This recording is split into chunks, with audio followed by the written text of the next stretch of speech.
Ayan na, naghihintay na po yung mga witnesses. May dagdag na po, yung 18, may dagdag na po. May mga kasamahan na po silang ibang dumating. Ayan o, marami na po sila, mga mahigit 20 na po ito sila. Naghihintay na lang po sila dahil wala pa pong senador na dumadating o. Hintay na po sila. Pero andyan na po, may dagdag na po na iba pang mga witnesses. Kaya mahigit 20 na po sila na nandyan ngayon. Mga bilang-bilang ko, para mga 24 yata to sila dito. Kasi parang iba baka wala dyan o nasa CR. Kaya kung kumpleto yung 40 na dagdag, ibig sabihin 32 na po sila lahat. 32. Kung kumpleto yung 14 na witnesses na madagdag dyan. Andyan na po. Kanina pa po sila naghihintay dyan. Kanina pa.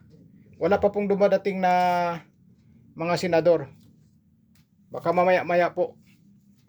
Panghalian na oh. Wala pa. Baka hindi pa kumain tong mga to. Tapos maraming tao po sa labas na nagbabantay. Yung mismong mga tao na po ang kusang nagbabantay sa labas, pumuprotekta dito sa mga witnesses na to. Mga tao na po mismo. Kaya dito sila, safety silang nakarating dyan sa venue na yan. Sa may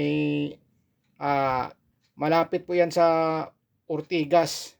O sa Ortigas mismo, pero sa may mall, sa may ano yan, MRT. MRT Ortigas, dyan banda mismo, yung MRT station. Ayan oh. Ayan yung mga dagdag na bago oh. Sila po.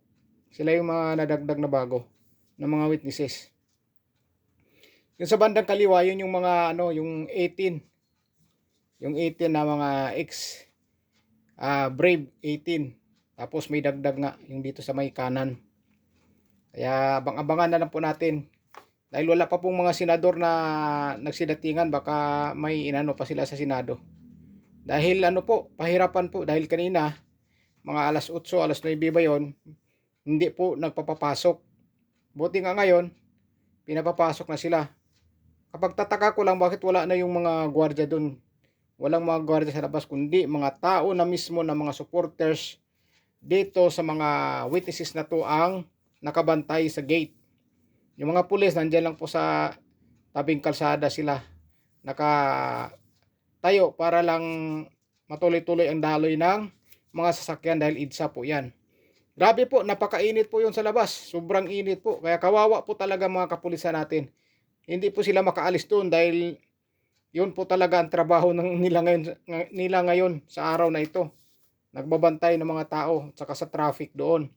Dahil maraming tao nga po doon sa labas na nagbabantay sa gate para makapasok ng maayos yung mga dadalo dyan. Lalong-lalo na nga itong yung mga witnesses. Pero ang mga witnesses nandiyan na po sa loob. Mga senador na lang po ang iniintay nila. Lampas tanghalian na, wala pa atang kain tong mga to. Kahihintay. Baka may mga inaasikaso pa yung mga senador dahil grabe po, higpitan po. Higpitan po itong ano ngayon. Itong hearing na ito. Grabe po. Kaya ayun nga ni Senador Amy Marcos, matindi na yung panggigipit pero lalabas pa rin ang katotohanan. Kahit anong panggigipit daw, ay lalabas at lalabas ang katotohanan. Siguro ito, overtime nila ito para lang malaman at maibunyag lahat kung sino-sino talaga yung mga tao na tumanggap ng pera, na sangkot dyan sa mali-malitang perang delivery. Sana maibunyag lahat. At saka si Chavit Singson mukhang magsasalita na po. Magsasalita din po si Chavit Singson. Isisiwalatin niya ang kanyang mga nalalaman. Kaya nandyan din po siya sa hearing na yan. Matagal pa nag-umpisa dahil ngayon nga, sabi ni Senador Amy, talagang grabe ang panggigipit. Pero pipilitin nila na lalabas po talaga ang katotohanan para malaman ng sambayan ng Pilipino kung ano ang katotohanan.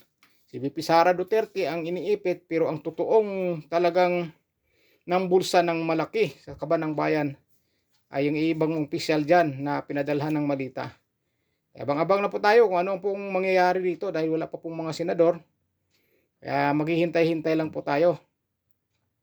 Grabe po. Ang nakapag-live po dito sa loob, ano po, SMNI at saka Net25 dahil yung ibang media hindi po pinapapasok. Hindi po sila pinapapasok. Kaya Net25 at saka SMNI lang po ang nakapag-live. Panoorin nyo po sila. Doon kayo manood para siguradong klarong-klaro po. mamaya pag-umpisa ng investigasyon sa hearing na ito. Sana masiwalat na lahat para malalaman ng sambayan ng Pilipino ang katotohanan. Yan lang naman talaga ang kailangan natin malaman kung sino-sino talaga ang mga sangkot dyan sa korupsyon, sa flood control at saka sa malita-malitang pera. Kaya abang-abangan na po tayo. Abang-abangan po natin pagdating ng mga senador.